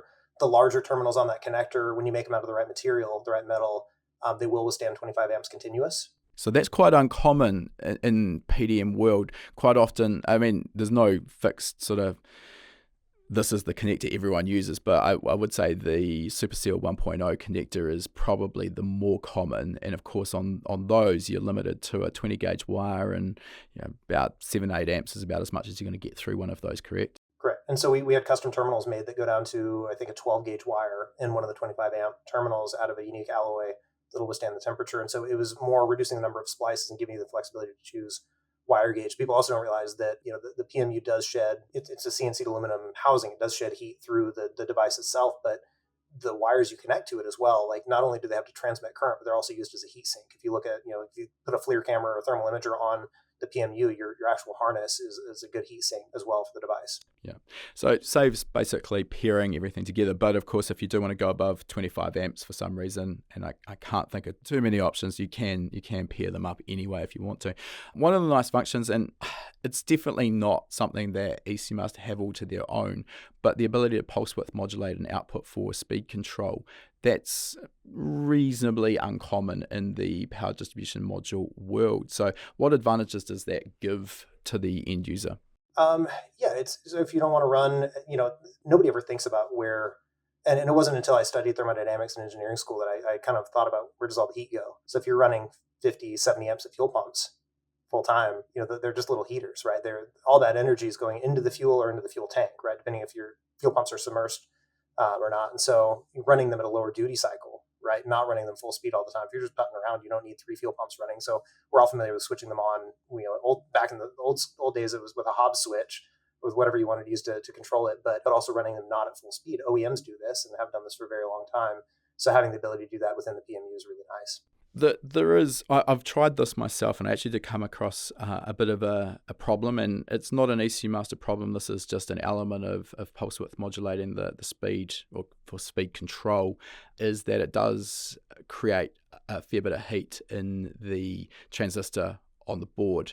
And where I came up against this was attempting to use pulse width modulation to control the speed of an electric water pump, which is our Davies Craig electric water pump. And basically, I came across a problem where it'd run for a certain amount of time, and then it would just go into an overheat shutdown to protect the PMU unit. Now, in ECUMaster's defense, this is documented in the manual, so it's not something I necessarily wasn't expecting. But what causes that problem, and what is the solution around pulse width modulation control without this overheating problem? Yeah, so it's really a sliding scale. The higher the inductive load and the higher the frequency you want to control at pulse width, the more flyback energy effectively you're dumping back into the device. So the solution there is to use an external flyback diode to handle the flyback. So the higher the frequency and the higher the load, the more you're going to need kind of thermal management by putting the flyback diode outside the device. Okay. Now, not only does it allow pulse width modulation, but you've also got the ability to get some quite sophisticated control over the way a output is powered up. So, for example, if we power up a fan and we look at the current draw of that fan instantly, what we'll see is what's called an inrush current. So maybe it's going to have 10 amps continuous once it's actually up to speed and operating, but that inrush current could hit maybe 40 or maybe 50 amps. And it was only for a couple of hundred milliseconds, so not necessarily a problem. First of all, the PMU actually provides the ability to protect for that inrush current while still providing protection for the continuous operational current draw as well. Yeah, and it's really fun to play with because you can monitor current in real time, and you can dial it in until it's just a dead flat line of whatever limit you set. And the benefits there are, if your injector data is not quite perfect, anytime you drop voltage or voltage swings by, imagine you're doing a full throttle pull and your voltage drops because both fans kick on or whatever the case, and you get into a spot where your injector calibration isn't quite correct, and it could alter your fueling or reduces the power available to your ignition coils. You have a misfire because of it if your system's on the ragged edge. So being able to soft start that and ramp it in, it's just better for everything. everything lives a little bit happier, that you don't have that huge dip in voltage or that big spike in current through the fan. So that soft start functionality, if we turn those fans on, rather than just instantly it's off and then all of a sudden you've got full battery voltage supplied to the fan, which results in that massive inrush current, we can just bring that, basically, it's essentially pulse width modulation for a very short period of time to bring that fan up to speed and avoid that inrush current. I really don't recommend for most people to try to speed control a fan. If you look at a factory fan controller, look at the size of the heatsink on that thing. That's what they're doing. I mean, they're managing a ton of thermal energy, but soft starting it, it's just that split second. It's not going to damage the PMU. And the PMUs, all three variants we have of it, they have 3 temperature sensors on the board, so you can monitor the temperature and make sure you're balancing the load across the device if you need to shift outputs around. Yep, perfect. And also, I will mention my dislike of the connector, and it's a bit tongue-in-cheek. I mean, it's a personal preference here. However, if you really do have a problem with that connector, you also offer an Autosport connector variant as well. It's gorgeous. Yeah, I love the Autosport version. So in my personal 350Z drift car, we have an Autosport in the engine bay where the environmental requirements a little bit higher. And I wanted those really nice connectors that are sealed. And then in the back of the vehicle, I've got a second, just regular PMU that doesn't need the additional environmental protection. So yeah, and the PMU Autosport also has 6 low side outputs that are, I think, rated to 1.5, 2 amps. And it's neat because you can use one high side to power all the lights and then trigger your blinkers and your tail lights with all the low side outputs. So you can still have, current monitoring and protection on that, but have all the control through the device still. So just again, to come back, you mentioned high side, and that's switching to 12 volts, switching the output high to 12 volts. So a low side allows you to switch to ground. So you would have a permanent power connected to the other side of whatever you're trying to drive in that instance. Or power it from one of the outputs from the PMU. Correct. Yeah. All right. Zach, we're going to have to move on towards wrapping this thing up, and we're going to finish with the same 3 questions we ask all of our guests. The first of those, what's next in the future for you? ECUMaster USA, ECUMaster International. Give us some insight.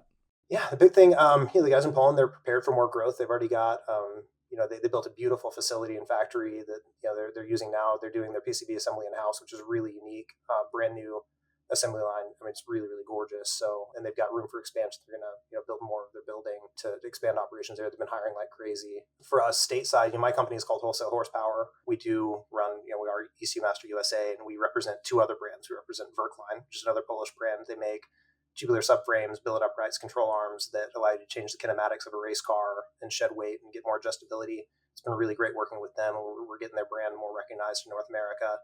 And we also represent ZRP. They're a Greek company that makes crankshafts and connecting rods. So my company, we moved into a new building to us last year. So we're just expanding there. We're going to make more media, more videos showcasing our products and explaining to people how to install them and use them and make it more user-friendly. And the guys in Poland are continuing with the EMU Pro platform. We've got a lot of work there to train people and get it all fleshed out and get into a bunch of race cars and grow that. And exciting few years ahead. Yeah, it sounds like exciting times for sure. Growing is always exciting.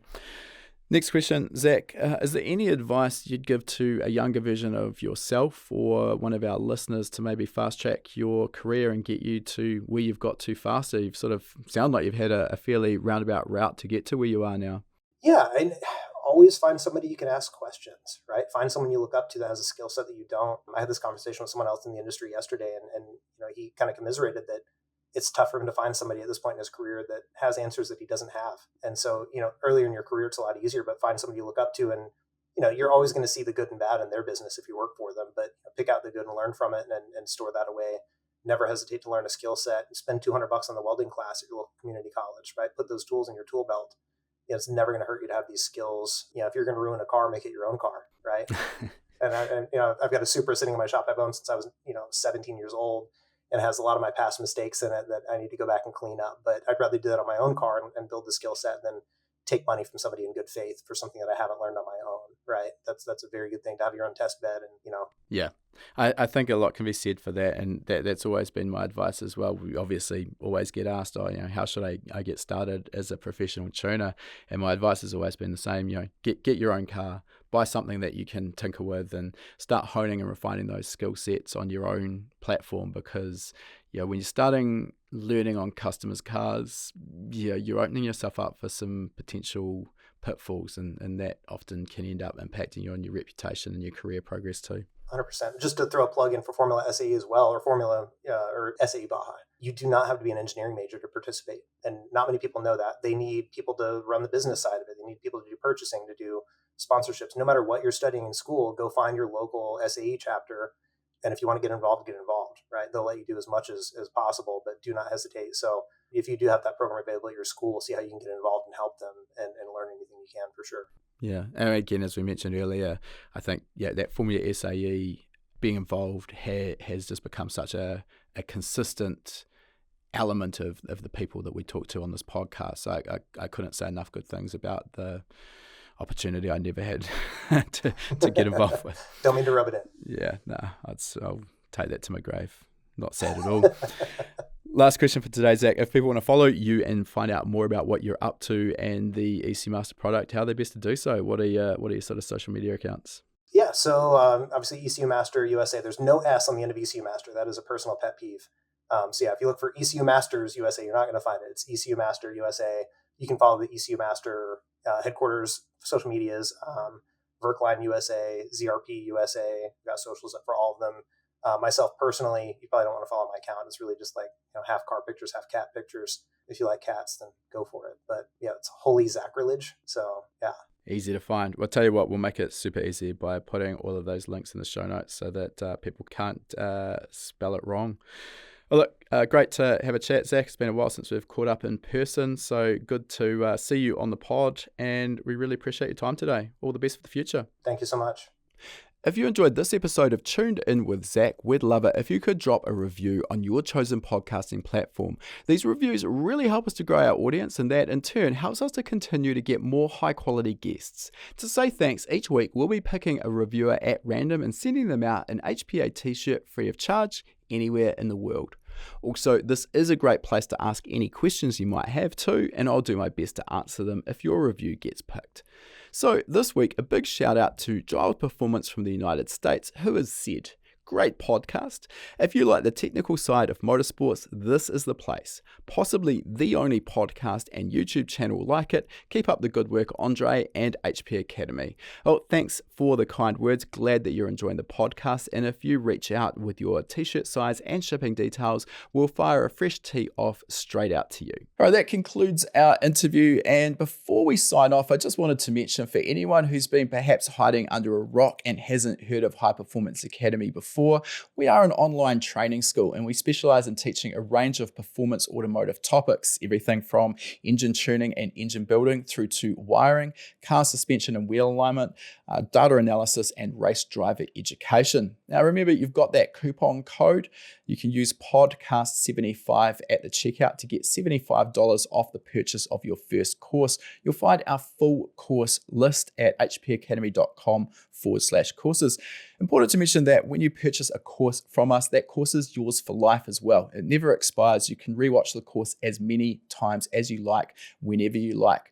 The purchase of a course will also give you 3 months of access to our gold membership. That gives you access to our private members only forum, which is the perfect place to get answers to your specific questions. You'll also get access to our regular weekly members webinars, which is where we touch on a particular topic in the performance automotive realm. We dive into that topic for about an hour. If you can watch live, you can ask questions and get answers in real time. If the time zones don't work for you, that's fine too. You're going to get access as a gold member to our previous webinar archive. We've got close to 300 hours of existing content in that archive. It is an absolute goldmine. So remember that coupon code podcast75. Check out our course list at hpacademy.com/courses.